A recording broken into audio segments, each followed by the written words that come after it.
Hey everybody, it's Paul Ramsey, and I'm joined by Timothy Horn, who is presenting on Friday, August 11th at the 2017 NGH convention. Tim's going to be talking about the Simpson Protocol, mapping the subconscious mind, setting the superconscious mind to work. How are you, Tim? I'm doing great. Thank you very much for having me, Paul. Oh, it's my pleasure. Hey, we've never met before, and so I want to learn a little bit about you. How did you get into hypnotism? Well, when I was about 24 years old, I was having massive panic attacks. I'd wake up in the middle of the night thinking I was having a heart attack. Oh, geez. I went to the doctor, had all the tests taken. Clearly, that wasn't an issue. So what I did was I took a self-hypnosis class, and within a month and a half, the panic attacks disappeared. At that point, I began to realize just how powerful the subconscious mind is. And because I'm the kind of person who likes to study a lot of different things, I took a certification class in hypnosis from Bert Goldman. That was many years ago. And I've gone on to become a certified instructor and board certified instructor as well. Cool. Yeah. Cool. That's great. What's your practice look like today? What kind of things do you most often find yourself working on with folks? I generally deal with weight loss, smoking, stress management, but I've also ended up branching off into working with people's relationships. Because I have an understanding of the subconscious mind, when people have a difficulty understanding why their spouse or their loved one is behaving the way they do, I can discuss it with them and show different ways to approach them so they can understand them better. Some of the other things I deal with are other habits, biting your nails, things like that. I help people with that. A lot of pain management. Yeah. Yeah.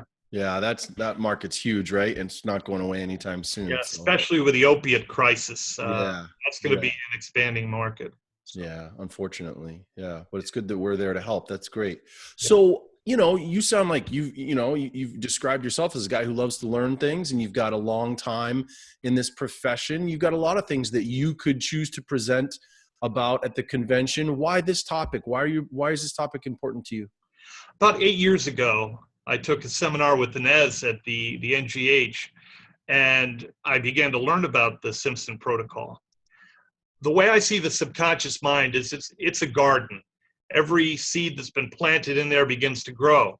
And the fact is, when a hypnotist goes in, they have the ability to help the people with the gardening. But too frequently, I think, to continue the metaphor, we begin stomping in people's garden and we make negative effects on that. That kind of bothered me. So what I decided to do is look at a lot of different systems to see if there were any that would allow the client, and we all really do, all hypnosis is self-hypnosis. We want the clients to do as much of the work on their own as they can without us having too much of an overriding influence. I discovered the Simpson Protocol, which takes the conscious mind, moves it aside. You don't even really need to know what the issue is that the client is dealing with, but then they can go in and they examine all parts of the self, the mental part, spiritual, soul, emotional, physical. They can divide those out and do healing at those levels. And if we think of the mind, the part we call the superconscious mind, I like to think of that as sort of the orchestra leader that tries to get every section of the orchestra working in exactly the right way so that there's harmony and balance throughout their lives. By using the Simpson Protocol, you're allowing the client to feel empowered to change their lives and to move forward in the best way possible. When they do that, they can release a lot of the issues that are preventing them from being happy. And ultimately, that's what we want for our clients, a greater sense of happiness and purpose in life. Right. How you achieve that, and I mean, how you achieve that could be quitting smoking, no longer drinking, getting off drugs, having greater control of pain, all the rest of that. So that's really why I began studying it. And Inez, I took the class with her for 3 different times, and each time I got new information that I enjoyed. So yeah, I sat through Inez's 1 hour several years ago, and I watched her demonstrate the protocol live, and I have to say that my first instinct fits with what you just said. I was like, I need to sit and watch this again, because there's simultaneously a feeling that there's a lot going on, even though at the same time, the process seems really simple. And so I'm like, am I missing something? Like, so you feel like it's so simple. You're like, but there's stuff going on here. And it's, what I remember coming away from it really appreciating was the way in which she's created an approach that, and I think you just spoke to it too in your earlier comments, that really treats people, like I like the symphony metaphor, that there's a harmony. I think often we talk about, the word balance gets used a lot, right? Yeah. But balance is sort of this polarized, I'm either here or I'm here. And human beings are really not like that as much as we'd like to think we are, right? It's more of it's like a 3D, and there's like this harmony of converging variables that we want to achieve instead. And her approach seems to go more toward that. Does that make sense? No, it makes perfect sense. Okay, good. The thing is, every event that occurs in our life leaves some sort of impression. And the way we balance that impression against the rest of our life is what determines whether we're going to go along a correct path. That's what I really liked about the Simpson Protocol. What you said about simplicity, I'd like to talk about that. Yeah, please do. Jerry Kine, who unfortunately we just lost, who I think we all looked up to. Jerry trained Inez and I, and one of the things he spoke about, and me, he trained me. Okay. Anyway, one of the things he spoke about is the fact that when you do your work, you also want to put in about 10 or 20% of your work. You want to be trying to advance hypnosis to the next level. Another thing he said was, when you're talking to the subconscious mind, you're talking to the equivalent of a 10-year-old. The more simple you make it, the better it is for the client. And you're also able to communicate to the client to make sure they understand a question in the Simpson Protocol.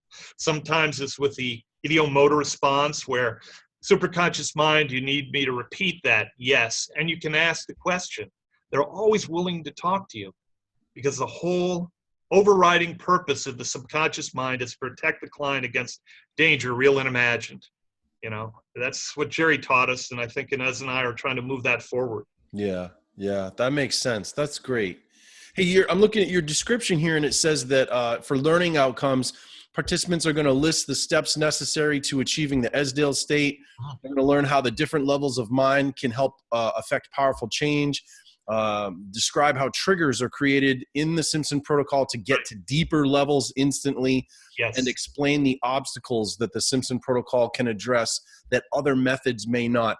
When I look at this, and when you think about this content, this skill development that people will get in these 2 hours, where do you think the value is in knowing this specific stuff for practitioners? Well, what you're going to end up doing is seeing the material you have, and anyone who's had a background in hypnosis, and we have some wonderful instructors who teach great classes at the NGH, no question about it. But you learn that there are elements of parts therapy in this. There are elements of a lot of different modalities that are included in the Simpson Protocol.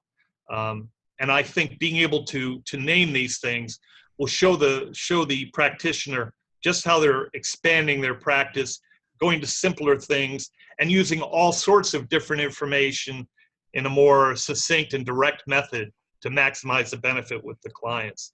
I want to talk briefly about the setting triggers to get down to lower levels. Oh, sure. Okay. There are ways, we were talking about the different aspects of the subconscious mind, mental, physical, spiritual, all the rest of that. One of the great things in the Simpson Protocol is we lock in key words that will drop people into at the Esdale state or very near it. We have a section we call high, which is sort of the orchestra leader, where you can go to different levels. We have an area that's mental, physical. So we can ask the client after the first session, after we've locked in these key words, to go into the different steps very quickly. It allows you to work more quickly, more effectively with your clients. Where a session before might take an additional 10, 15 minutes with inductions, the client can go there almost instantly, and allows you to get more work done in a shorter period of time. One of the things Inez says is she created this so she could be the lazy hypnotist. She's anything but lazy, but it's a wonderful ideal to reach for, right? Yeah.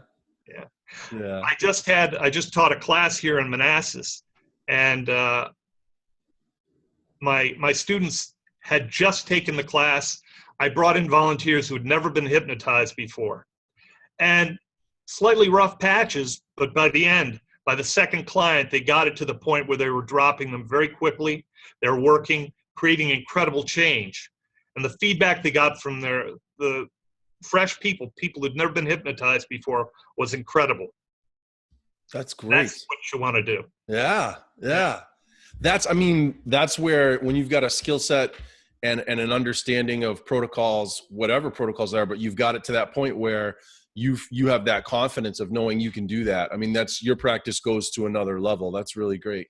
And a lot of that is the confidence. You have to have confidence. Yeah. I was kidding with you before and said, I asked people if they had met Jerry Kine, if they met, if they met Larry Garrett, if they met Dan LaRosa. And I said, if you haven't, I'm the best hypnotist you've ever met. Now, whether I truly believe that or not, if I let them think I believe it, it allows them to go into deeper states a lot more quickly. Sure. Hey, if people want to learn more about you and what you do, what's a good way for them to do that? Check FBI records. No. Oh, no. I mean, no. Not that. Go to www.hypnoconsult.com, and you can see where my classes are listed there. But beyond that, you also can see different things I do, where I'm going to be presenting. For example, I try to stay in the immediate area, but occasionally I'll go other places. Sure. When I'm teaching the protocol, I'll have another class later on in the year. And if you just have any questions about what I do, by the way, even if you're not interested in taking a class, I love talking to people about hypnosis. This is my passion, something I truly enjoy doing, and learning from everyone else. There was a wonderful boxer at the turn of the 20th century. His name was Joe Gaines. They called him the Old Master. And they believed he knew absolutely everything about defensive boxing and fighting in general. But he'd go into new gyms all the time, watching people who are not nearly as good as he was. And somebody said, Old Master, why are you doing this? He said, because someone might do something by mistake that I can learn from. Well, I'm certainly not the best hypnotist in the world, and I know I can learn a lot more from everyone else. So if you feel like talking to me about hypnosis, I'd be glad to hear from you, and I'd appreciate your feedback. That's cool. Hey, thanks so much for making this time for me. This was a real pleasure. It was. Thank you very much, Paul. All right. You take care. All right. Bye-bye now.